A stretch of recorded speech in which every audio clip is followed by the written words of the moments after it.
والله والله إن السلفية صفاء يا إخوة. السلفية هداية وأمان. السلفية صراط الله المستقيم.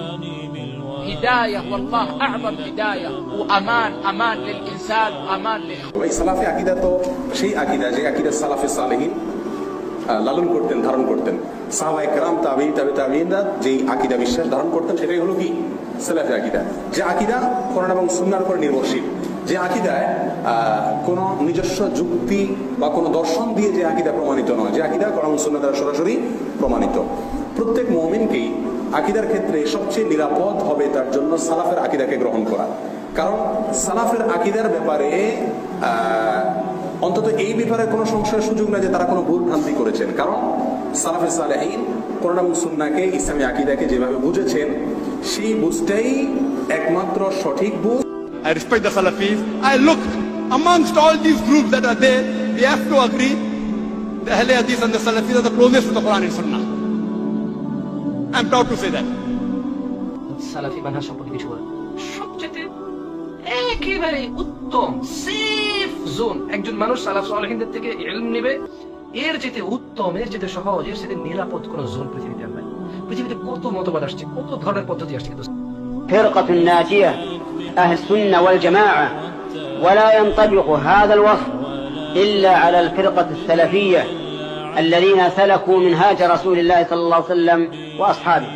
ما ينجو يوم القيامة إلا السلفية الذين على منهج السلف. هذا رجل لا يفقه ما هي السلفية حتى يقول أن هذه التزكية.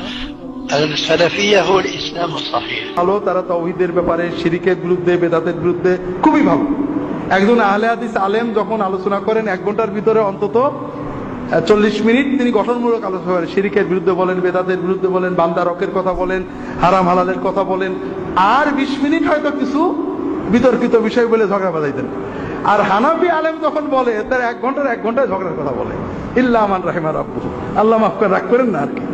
Please আমাকে ভুল বুঝবেন না, আমি নাসিরুদ্দিন আলবানীকে শ্রদ্ধা করি, সালাফিদের শ্রদ্ধা করি। আরো বলবো আশেপাশে বিভিন্ন মুসলিম গ্রুপ দেখেন, আপনারাও একমত হবেন যে আহলে হাদিস আর সালাফিরা কোরআন সুন্নাহ সবচেয়ে কাছাকাছি। এটা আমি স্বীকার করব যে আহলে হাদিস আর সালাফিরা কোরআন সুন্নাহ সবচেয়ে কাছাকাছি। এটা আমি স্বীকার করব যে আহলে হাদিস আর সালাফিরা কোরআন সুন্নাহ সবচেয়ে কাছাকাছি।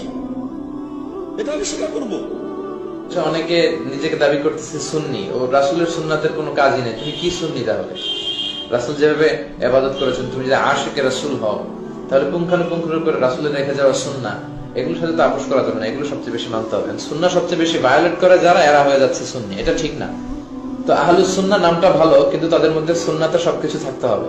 আর আহলে হাদিস ভাইয়েরা, ওনাদের সবচেয়ে ভালো দিক হচ্ছে যাচাই বাছাই করে বলেন, পড়েন, কথা বলেন, কিন্তু একটু কট্টর, অ্যাপ্রোচিংটা একটু স্ট্রং।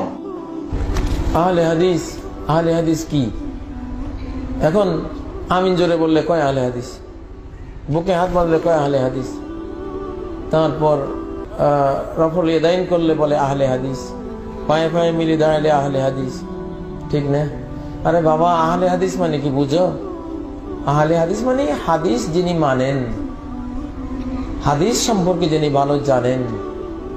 সালামি আলা আহলিল হাদিস, সালামি আলা আহলিল হাদিস, فإني نشأت على حب الأحاديث من مهدي.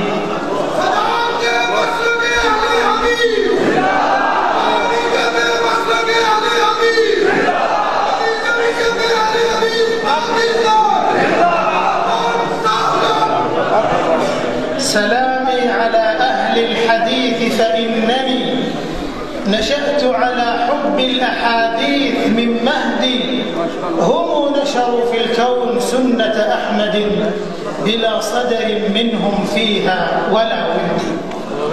أيها الإخوة، عزنا وشرفنا وسعادتنا بحب رسول الله صلى الله عليه وسلم وحب سنته والعناية بأحاديثه وآثاره.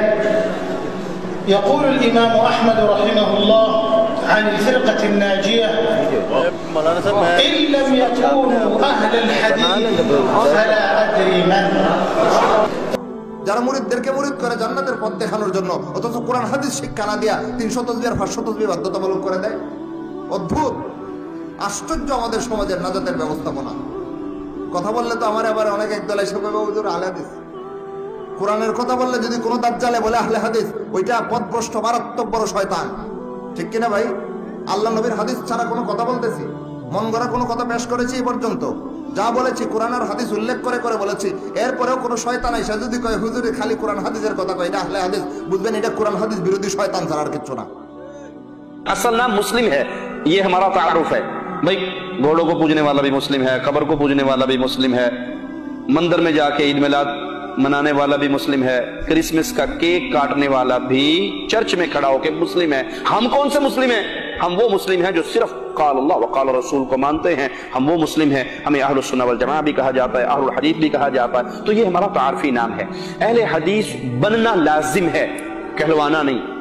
अगर बंदा एक अहले हदीस नहीं कहलवाता, अगर एक बंदा अहले हदीस नहीं कहलवाता लेकिन अकीदतन मनहजन वो अहलुल हदीस है, तो हमारा भाई है, हमारा भाई है। वो अगर कुरान और हदीस में चलता है हमारा भाई है।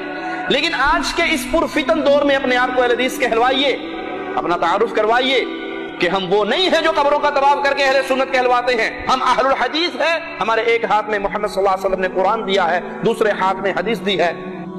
तरक्तु फीकुम, मेरे प्यारे हबीब का फरमान है।